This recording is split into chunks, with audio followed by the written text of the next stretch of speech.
In this video, I'll start the chapter 12, Culture and Science. इसमें हम लोग पढ़ेंगे कि बहुत पहले साइंस में कैसे एडवांसमेंट हुआ, कल्चर क्या था, बुक्स वगैरह के बारे में, आर्ट एंड आर्किटेक्चर के बारे में. So, basically the chapter is divided into 3 portions: literature, science and medicine, and art and architecture.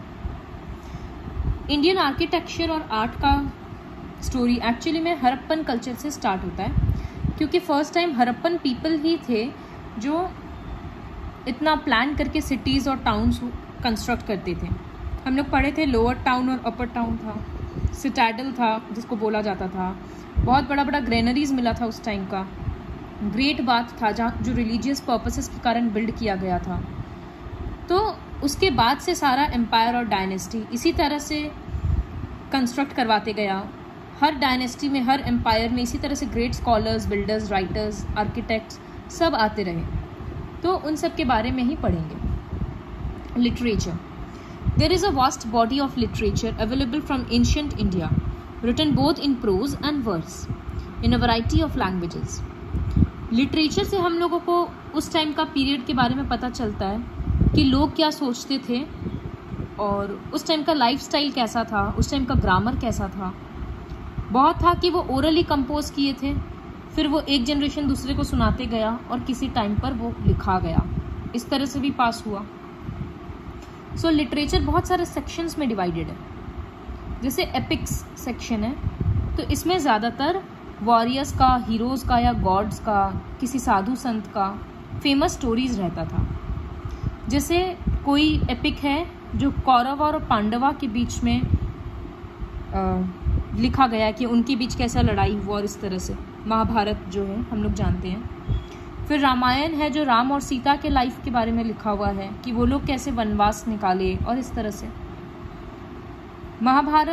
Ramayan is written by Valmiki और महाभारत लिखा हुआ है वेदव्यास के थ्रू. तो इसमें 1 लाख से ज़्यादा वर्सेस हैं. बहुत सारा स्ट्रगल स्टोरीज है कि कौरवास और पांडवास कैसे लड़ाई किए, पांडवा वन में रहे, कैसे रहे, इस तरह से बहुत सारा स्टोरीज है. उसमें भागवत गीता भी आता है महाभारत के अंदर ही, जो एक बहुत सीक्रेट टेक्स्ट है हिंदूज के लिए. There are several versions of the Mahabharata and the Ramayana popular among people in different parts of the Indian subcontinent. ये सब लिखा हुआ किसी और लैंग्वेज में था. फिर अलग अलग रीजन में जब ये स्टोरीज पॉपुलर होते गया तो वहाँ के लोकल लैंग्वेजेस में भी लिखा जाने लगा. तो इन सब का बहुत सारा अलग अलग ट्रांसलेशंस हैं. इन सब में होता क्या है, एपिक्स वगैरह में ज़्यादातर धर्म के बारे में और क्या सही है क्या गलत है, इन सब चीज़ों के बारे में बात किया जाता है. फिर जैसे एक तमिल एपिक है, संगम लिटरेचर से हम लोगों को पता चला था कि ऐसे डिस्कशंस होता था जहाँ पर फिर वो बुक में जब लिखा जाता था तब उस टाइम के पीरियड का इन्फॉर्मेशन मिलता था. 2 बहुत इंपॉर्टेंट एपिक है तमिल में लिखा हुआ, Silappatikaram and Manimekalai. The Silappatikaram was composed by Ilango Adigal around 1800 years ago. ये एक मर्चेंट का स्टोरी है, एक बिजनेसमैन का स्टोरी है जिसका नाम था कोवलन. ये पुहार बोलकर एक जगह में रहता था. फिर इसको एक राजा के दरबार में रहने वाली एक लड़की से प्यार हो गया, माधवी, और वो अपनी वाइफ को फिर प्यार नहीं करता था, कन्नगी. लेकिन बहुत सारा ट्विस्ट्स और टर्न्स के बाद वो और उसकी वाइफ मदुराई के लिए चले गए. मदुराई में उसको किंग ज्वेलरी चोरी करने के इल्ज़ाम में मरवा दिया. तो कन्नगी जो उसकी वाइफ थी उसको इतना गुस्सा आया कि वो पूरा मदुराई का शहर बर्बाद कर दी. तो ये एक लव स्टोरी जैसा लिखा हुआ है. मणिमेकलाई विद तमिल का एपिक है, was composed by Sattanar. It is the story of Kovalan and Madhavi's daughter. Madhavi मतलब जो उसकी लवर थी, उसके और कोलवन की बेटी के बारे में लिखा हुआ है. तो बेसिकली बुक पढ़ना और बुक का नाम लर्न करना, ऑथर का नाम लर्न करना. नेक्स्ट पुरानास. लाइक एपिक्स, दूसरा रिलीजियस लिटरेचर का कैटेगरी होता है पुरानास.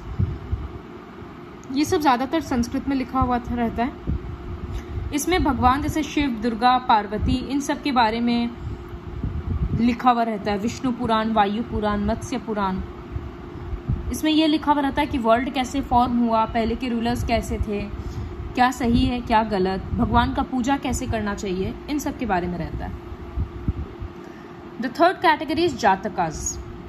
जातकास गौतम बुद्ध का लाइफ का स्टोरीज के बारे में है, और तो बुद्धिस्ट फॉलोवर्स इसको पढ़ते हैं। स्तूपा वगैरह में ये दीवालों पर भी लिखा हुआ रहता है, जैसे सांची स्तूपा में, अजंता केव्स में भी है। नेक्स्ट पंचतंत्र।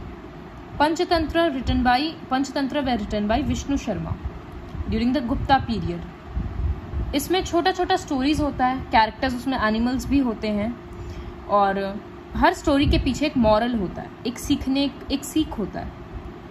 तो वही है Panchatantra. Much of ancient Indian literature is overtly religious in nature since it was composed by Brahmins, Buddhists और Jainas. So mostly पुराना लिटरेचर जो भी इंडिया का है वो सारा रिलीजन रिलेटेड बहुत ज़्यादा है। सिर्फ लव स्टोरी हो या सिर्फ कोई दूसरा कंटेक्स्ट में हो, सिर्फ साइंस के ऊपर हो, ऐसा ज़रूरी नहीं है कि बहुत ज़्यादा हो। क्या कारण है? क्योंकि बुक्स लिखने वाले लोग खुद रिलीजियस लोग ही थे। ब्राह्मण्स लिखते थे, बुद्धिस्ट लिखते थे, जैन्स लिखते थे, तो वो लोग अपने कल्चर, अपने भगवान के बारे में ज़्यादा लिखते थे। But there were many writers and composers who through their writings wanted to address social and other issues and not just spread religious ideas and doctrines. But ऐसे दूसरे भी राइटर थे जो सिर्फ भगवान के बारे में नहीं लिखकर उस टाइम का सोसाइटी में जो प्रॉब्लम्स था उसके बारे में लिखा करते थे। काव्याज, ये सब ब्यूटीफुल पोएम्स होता था, जैसे कालिदास एक बहुत फेमस राइटर था चंद्रगुप्ता II के पीरियड का। He is revered as the greatest poet and dramatist of classical Sanskrit. He wrote the Abhijnana Shakuntalam, Malavikagnimitram and Vikramorvasiyam.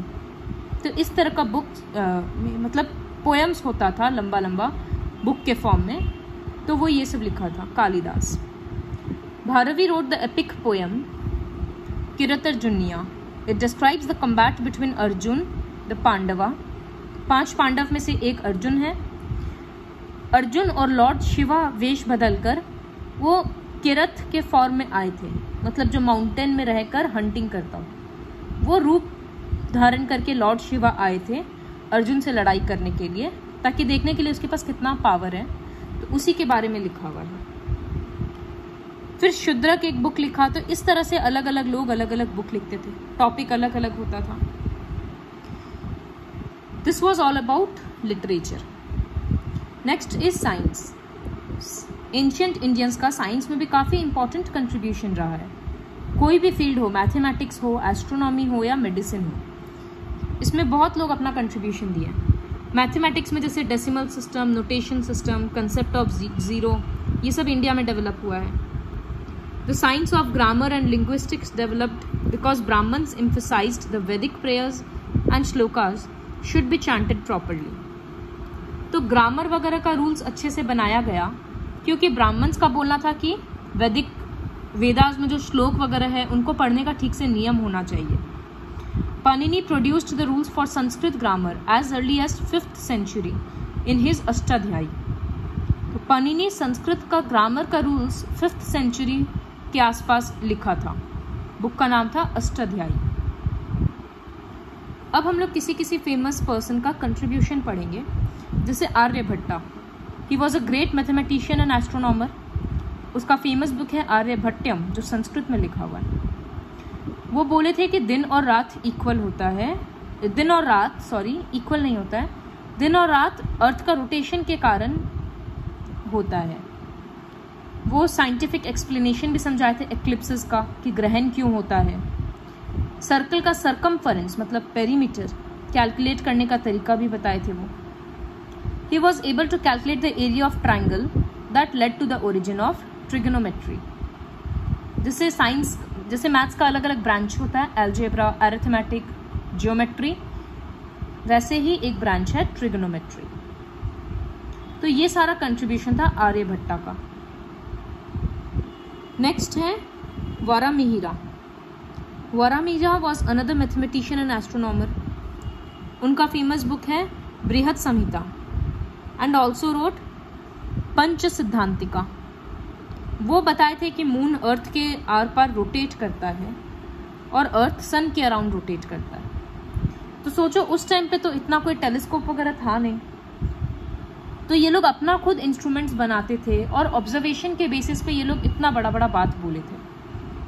तो ये इससे समझ में आ रहा कि दे वर सो टैलेंटेड, उनका नॉलेज कितना डीप था कि इक्विपमेंट्स नहीं होने के बावजूद वो लोग ये सब चीज़ सही तरीका से बता पाए थे।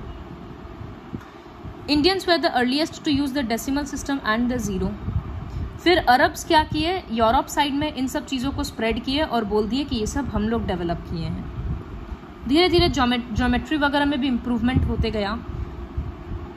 क्यों? क्योंकि वैदिक ऑल्टर्स में सैक्रिफाइसेस करने के लिए भी जैसे मंडप वगैरह, अलग से स्टेज वगैरह बनाना पड़ता था, हवन वगैरह होता था, तो उन सब के लिए कंस्ट्रक्शन के लिए ज्योमेट्री का ज़रूरत पड़ा, तो वो सब चीज़ डेवलप हुआ। केमिस्ट्री वगैरह डेवलप किया। कुतुब मीनार से भी बहुत पहले का एक मीनार है मेहरूली में, वो अभी तक रस्ट फ्री है। तो इससे समझ में आता है कि केमिस्ट्री का उन लोगों को कितना नॉलेज था। Medicine India made remarkable progress during the ancient times. The earliest mention of medicine was found in the Atharved. 3rd century में आयुर्वेद बोलकर पूरा मेडिसिन डेवलप किया गया था। जैसे चरक, सुश्रुत, उस टाइम के फेमस डॉक्टर्स समझ सकते हम लोग कि वो लोग वो थे। चरक रोड चरक संहिता, वो एक मेडिकल अंडरस्टैंडिंग का बहुत इंपॉर्टेंट बुक था। Charak gives great details about the human anatomy with the method of diagnosis and treatment of various ailments. उनके बुक में इंसान का बॉडी के अंदर का ऑर्गन्स वगैरह के बारे में लिखा हुआ है, अलग अलग बीमारी का अलग अलग ट्रीटमेंट लिखा हुआ है। सुश्रुत रोड सुश्रुत संहिता, ये सब सर्जरी के ऊपर का बुक है ये वाला। तो उस टाइम पे मेडिसिन कितना एडवांस था इंडिया में, ये हम लोगों को समझ में आता है। We'll read about the art and architecture in the next video.